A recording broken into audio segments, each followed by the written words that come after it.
बच्चों आदाब, नमस्कार, सत श्री अकाल। मैं सत्यनारायण उपाध्याय बनासर आज आपके सामने कक्षा 7वीं की टेक्स्ट बुक, साइंस की टेक्स्ट बुक का 11th चैप्टर प्रकाश को लेकर आपके सामने हाजिर हूँ। आपको पता होगा कि हम किसी भी चीज़ का प्रतिबिंब कैसे देख पाते हैं।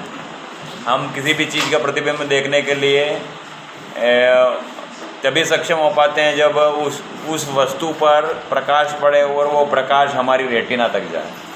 हमारी आंखों में जो रेटिना होती है उस पर प्रतिबिंब बनता है और वो उल्टा प्रतिबिंब बनता है और वो फिर माइंड तक पहुंचता है और उसके बाद में वो हमें सीधा दिखाई देता है। माइंड उसे सीधा दिखाता है, रेटिना पर उल्टा बनता है हमेशा प्रतिबिंब। और हमारे जो आँखों की जो ऑपरेशन होता है और जब हम आई डोनेट करते हैं तो उस आई डोनेट में हम हमारे आई का कार्निया जो होता है उसको दान करते हैं।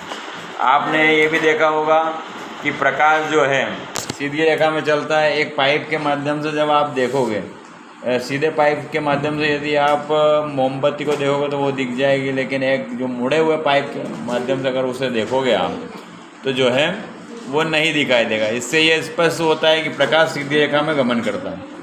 अब जो है आप ने एक पंचतंत्र की कहानी सुनी होगी, खरगोश और शेर की।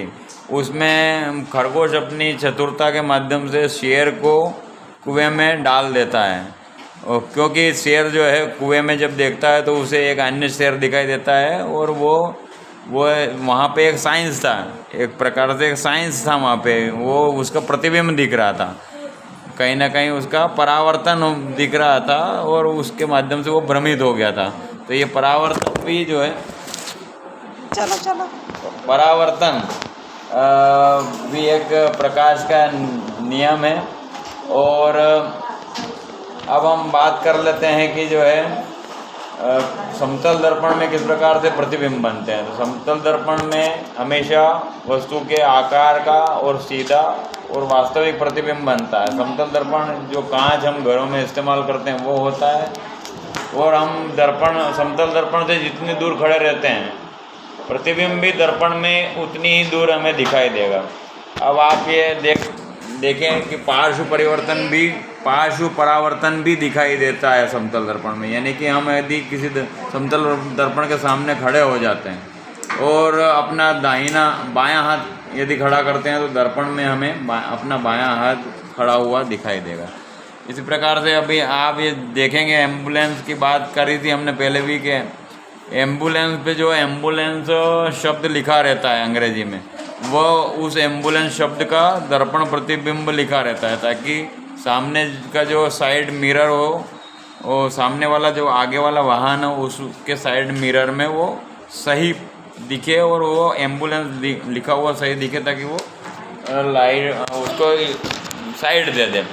आपने अपने घर में चम्मच देखी होगी। जब आप चम्मच को उल्टा करके देखोगे तो उसमें आपको छोटा प्रतिबिंब दिखेगा, और चम्मच को यदि आप उल्टा करके देखोगे, मतलब सीधा उल्टा करके यदि आप देखोगे तो उसका उभार वाला हिस्सा जो है वो आपको दिखेगा और उसमें आपका प्रतिबिंब बड़ा दिखेगा। तो चम्मच का जो मतलब अंदर वाला हिस्सा होता है, जो उथला हुआ भाग होता है, वो उत्तल दर्पण की भांति कार्य करता है, और चम्मच का जो उभरा हुआ भाग है वो अवतल दर्पण की भांति कार्य करता है।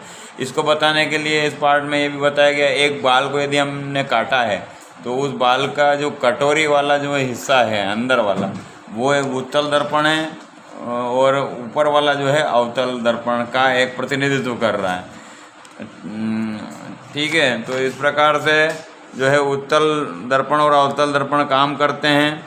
अब हम देखते हैं कि जो दंत चिकित्सक होते हैं वो भी दांतों का बड़ा प्रतिबिंब देखने के लिए अवतल दर्पण का काम करते हैं, अवतल दर्पण का सहारा लेते हैं, क्योंकि अवतल दर्पण जो होता है वो पास स्थित छोटी वस्तु को बड़ा करके दिखाने के उपयोग में आता है, और उत्तल दर्पण जो होता है वो दूर स्थित बहुत बड़े एरिया को एक छोटे से भाग में समेटने का काम करता है।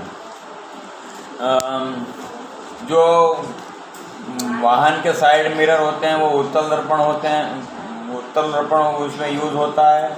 और जो दंत चिकित्सक जो यूज़ करता है, घड़ी साज जो यूज़ करता है, वो पास की चीज़ों को बड़ा करके देखने के काम में लेता है, इसलिए वो अवतल दर्पण का उपयोग करता है।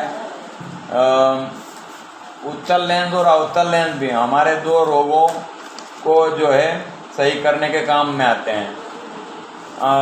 व्यक्ति को दो प्रकार के रोग होते हैं आँखों में। एक होता है निकट दृष्टि दोष। निकट दृष्टि दोष में क्या होता है कि निकट की तो दृष्टि उसकी होती है लेकिन दूर की दृष्टि नहीं होती है।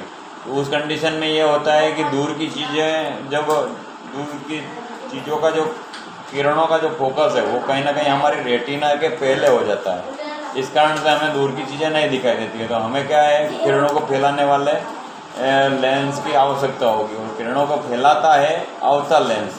तो हमेशा हमें ध्यान रखना है कि निकट दृष्टि दोष में अवतल लेंस का प्रयोग होता है और दूर दृष्टि दोष में उत्तल लेंस का प्रयोग होता है। दूर दृष्टि दोष कहाँ होता है, मतलब हमारी दूर की दृष्टि तो होती है लेकिन पास की दृष्टि नहीं होती है। जैसे हम किताब पढ़ रहे हैं तो हमें अक्षर सही नहीं दिखेंगे। क्यों नहीं दिखेंगे? क्योंकि वो जो किरणों का फोकस है वो हमारे रेटिना के पीछे होता है।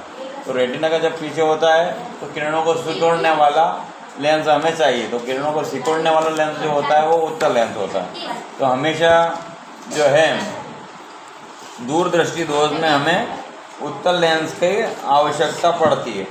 अब आप यहाँ देखोगे कि जो है डिस्क जो ये सीडी होती है, ये सीडी भी जो है 7 रंगों में दिखाई देती है। उसके बाद में प्रिज्म को बताया गया है। प्रिज्म से यदि हम सूर्य के श्वेत प्रकाश को यदि गुजारते हैं तो वो 7 रंगों में विभक्त हो जाता है। 7 रंग जो होते हैं वो उसे हम बेजानी, हैप्पी नाला, बैंगनी, जामुनी, नीला, हरा, पीला, नारंगी और लाल, ये जो है नीचे से ऊपर तक का ये क्रम है। और आपने देखा होगा कि जो है बैंगनी से भी कम तरंग देने वाला एक प्रकाश हमारे सूर्य के उसमें होता है, हालांकि वर्णक्रम में नहीं आता है, वो पराबैंगनी होता है। जिससे कि पराबैंगनी प्रकाश अगर हमारे धरातल तक पहुंच जाए तो वो हमें त्वचीय कैंसर दे सकता है, लेकिन उससे सुरक्षा करती है हमारी एक ओजोन परत जो होती है O3, जो ऑक्सीजन के 3 परमाणुओं से मिलकर बनी होती है O3। तो मतलब वर्णक्रम में तो 7 ही कलर होते हैं, लेकिन लाल से ज़्यादा तरंग देने वाला भी एक प्रकाश होता है जिसे अवरक्त प्रकाश कहते हैं। और जो है बैंगनी से भी कम तरंग देने वाला एक प्रकाश किरण होती है जिसे कि हम पराबैंगनी कहते हैं। कभी प्रश्न आ जाए कि तरंग देरी के बढ़ते क्रम में क्या है, तो ये बेजानी, हैप्पी नाला जो क्रम है ये इनकी तरंग देरी के बढ़ते क्रम में है। मतलब हमें जो गर्मी महसूस होती है सूर्य के प्रकाश की वो हमें अवरक्त प्रकाश से होती है। अवरक्त प्रकाश या जो है लाल प्रकाश के माध्यम से होती है। और आपको मैं बता दूं कि लाल प्रकाश जो होता है वो प्रकिरणित भी नहीं होता है, इसी कारण खतरे का सिग्नल लाल बनाया जाता है क्योंकि वो दूर से दिखाई देता है। और मैं आपको बता दूं कि जब सूर्य के 7 रंगों को हम यदि 7 रंगों की एक डिस्क बनाएं और उसको बहुत तेज़ गति से अगर हम घुमाएं तो वो श्वेत में भी कन्वर्ट हो जाएगी।